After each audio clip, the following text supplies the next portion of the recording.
السلام علیکم ورحمۃ اللہ وبرکاتہ۔ بسم اللہ الرحمن الرحیم والصلاة والسلام علی رسولہ الکریم وعلی آلہ وصحبہ اجمعین، اما بعد۔ میرے محترم بھائیوں، بہنوں، دوستوں، بچوں، بچیوں، رمضان کی برکتیں اللہ تعالی ہم سب کو نصیب فرمائے۔ اب تو جاتا ہوا رمضان ہے۔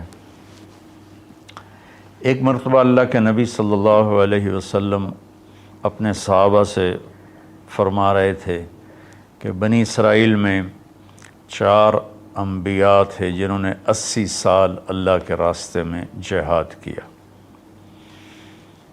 تو صحابہ افسوس سے کہنے لگے، یا رسول اللہ، ہماری تو عمر بھی 80 سال نہیں ہوتی، کم لوگ ہی اس عمر تک جاتے ہیں، اور جب 80 سال کے ہو جاتے بھی ہیں تو کسی کام کے نہیں رہتے، تو پھر وہ تو ہم سے بہت آگے نکل جائیں گے۔ تو میں قربان جاؤں ان صحابہ پر جن کی دلداری کے لیے اللہ قرآن اتارتے تھے۔ سبحان اللہ۔ ایک واقعہ یاد آ گیا، ایک آیت آئی، لا یستوی القاعدون من المؤمنین والمجاہدون فی سبیل اللہ۔ یہ آیت آئی کہ گھر میں بیٹھنے والے اور جہاد کرنے والے برابر نہیں ہیں۔ جب آپ نے یہ آیت سنائی تو اس محفل میں ایک صحابی بیٹھے ہیں، عبداللہ بن ام مکتوم، وہ نابینا تھے۔ وہ کہنے لگے، یا رسول اللہ، میں تو جہاد کے قابل ہی نہیں ہوں، تو آپ کا رب کہہ رہا ہے کہ گھر میں بیٹھنے والے اور جہاد کرنے والے برابر نہیں، تو مجھے تو اندھا اللہ نے بنایا، تو میں اس نعمت سے محروم ہو گیا، تو میرے لیے کوئی گنجائش نہیں ہے۔ تو سبحان اللہ، جبریل دوبارہ واپس آئے ایک لفظ لے کر، پورا جملہ نہیں، صرف ایک لفظ۔ پہلے آیت اتری، لا یستوی القاعدون من المؤمنین والمجاہدون فی سبیل اللہ۔ تو ابھی عبداللہ بن ام مکتوم کی فریاد ختم ہوئی کہ جبریل اتر آیا کہ یا رسول اللہ، اللہ فرما رہے ہیں، اب اس آیت کو یوں پڑھا جائے، لا یستوی القاعدون من المؤمنین غیر اولی الضرر والمجاہدون فی سبیل اللہ، کہ جو لوگ گھر میں بیٹھے ہوئے ہیں اور ان کو کوئی عذر نہیں ہے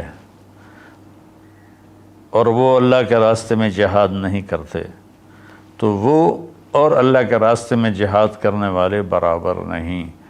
ہاں، جن کو عذر ہے اور وہ اس عذر کی وجہ سے نہیں جا سکتے، تو ان کے لیے اتنا ہی اجر ہے جتنا اللہ کے راستے میں جہاد کرنے والوں کا اجر ہے۔ یہ ایک ایسی جماعت اللہ نے دنیا میں بھیجی، 1,24,000 صحابہ تو حج میں تھے، صحابہ کی تعداد اس سے زیادہ ہے، وہ 1,24,000 حج کی حاضری تھی۔ تو اللہ تعالیٰ نے ان کی طفیل پوری امت پہ کرم کیا۔ جب وہ غمگین ہوئے کہ ہم تو 80 سال جیتے بھی نہیں، تو ہم ان کے برابر کیسے ہوں گے، تو جبریل آ گئے، یا رسول اللہ، اپنی امت کو ایک خوشخبری دیجیے، انا انزلناہ فی لیلۃ القدر وما ادراک ما لیلۃ القدر لیلۃ القدر خیر من 1000 شہر تنزل الملائکۃ والروح فیہا باذن ربہم من کل امر سلام ہی حتی مطلع الفجر۔ سبحان اللہ۔ اللہ تعالیٰ نے فرمایا کہ ہم نے قرآن کو لیلۃ القدر میں اتارا۔ آپ پر جو وحی آئی، جس وقت آپ کی عمر 40 سال اور 6 مہینے اور 10 دن تھی۔ یہ 40 سال 6 ماہ 10 دن ہیں چاند کے سسٹم کے لحاظ سے، محرم، صفر، ربیع الاول۔ انگریزی مہینوں کے لحاظ سے آپ کی عمر اس سے بھی کم تھی۔ تو جبریل آئے پیر کی رات غار حرا میں 21 رمضان کہ یا رسول اللہ، اللہ نے آپ کو نبی بنایا۔ پھر وہ روایت الگ ہے، خیر۔ تو اللہ تعالیٰ نے یہ آیت اتاری کہ ہم نے قرآن کو اتارا لیلۃ القدر میں۔ پھر اللہ کہتا ہے فما ادراک ما لیلۃ القدر، تمہیں کوئی خبر بھی ہے کہ لیلۃ القدر کیا ہے؟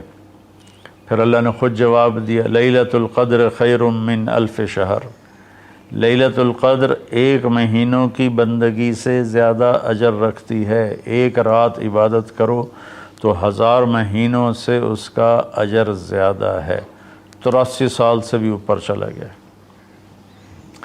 پھر اللہ نے دوبارہ فرمایا کہ لیلۃ القدر کیا ہے؟ تنزل الملائکۃ، اس میں فرشتے اترتے ہیں، والروح، جبریل اترتا ہے، فیہا من کل امر سلام ہی حتی مطلع الفجر، اور یہ فجر کی طلوع فجر تک یہ رات اپنی برکتوں کے ساتھ رہتی ہے۔ اب اللہ تعالیٰ نے لفظ قدر کے جتنے مطلب تھے نا، سب کا احاطہ کیا ہے اس چھوٹی سی صورت میں۔ انا انزلناہ فی لیلۃ القدر، ہم نے اس کو لیلۃ القدر میں اتارا۔ وما ادراک ما لیلۃ القدر، تمہیں پتہ ہے لیلۃ القدر کیا ہے؟ تو قدر کا معنی قیمت بھی ہوتا ہے، تو اللہ نے کہا لیلۃ القدر خیر من الف شہر، کہ اس کی قیمت 1000 مہینوں سے بھی زیادہ ہے۔ قدر کا معنی تعظیم بھی ہوتا ہے۔ تو اللہ تعالیٰ نے اگلے میں یہ ارشاد فرمایا کہ یہ ایسی تعظیم والی رات ہے کہ جبریل بھی آتا ہے زمین پر اور فرشتے بھی آتے ہیں زمین پر۔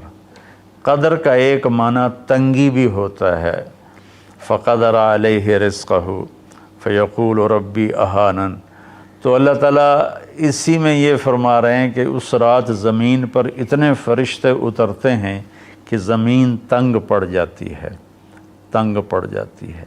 اور قدر کا معنی پیمائش بھی ہوتا ہے، تو اللہ تعالیٰ نے کہا سلام ہی حتی مطلع الفجر، اس رات کی لمبائی چوڑائی کیا ہے؟ سورج ڈوبنے سے اس کی رحمتیں شروع ہوتی ہیں اور فجر کے طلوع ہونے تک اس کی رحمتیں باقی رہتی ہیں۔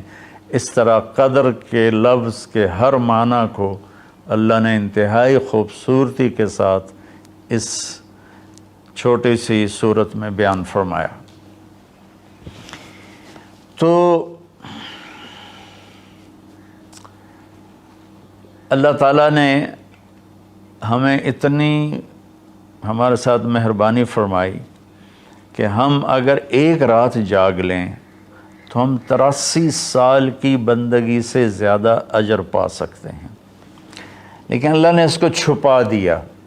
21، 23، 25، 27، 29 ان 5 راتوں میں چھپا دیا۔ اچھا، چھپایا کیوں؟ کہ اگر اللہ تعالیٰ بتا دیتے کہ فلاں رات ہے، اور اللہ کو تو پتہ تھا کہ آگے آنے والی امت غافل ہوگی، تو متعین ہونے کے بعد پھر کوئی غافل ہوتا، نافرمانی کرتا، کوئی برا کام کرتا تو پوری امت پر عذاب آ سکتا تھا۔ تو اللہ تعالیٰ نے اپنے فضل سے اسے چھپا دیا۔ ایک تو اس وجہ سے کہ معلوم ہونے کے بعد قدر نہ کریں تو پکڑ آئے گی، دوسرا اس طرح کہ ہمیں 5 راتیں جاگنے کا موقع مل جاتا ہے کہ شاید یہ رات ہو، شاید یہ رات ہو۔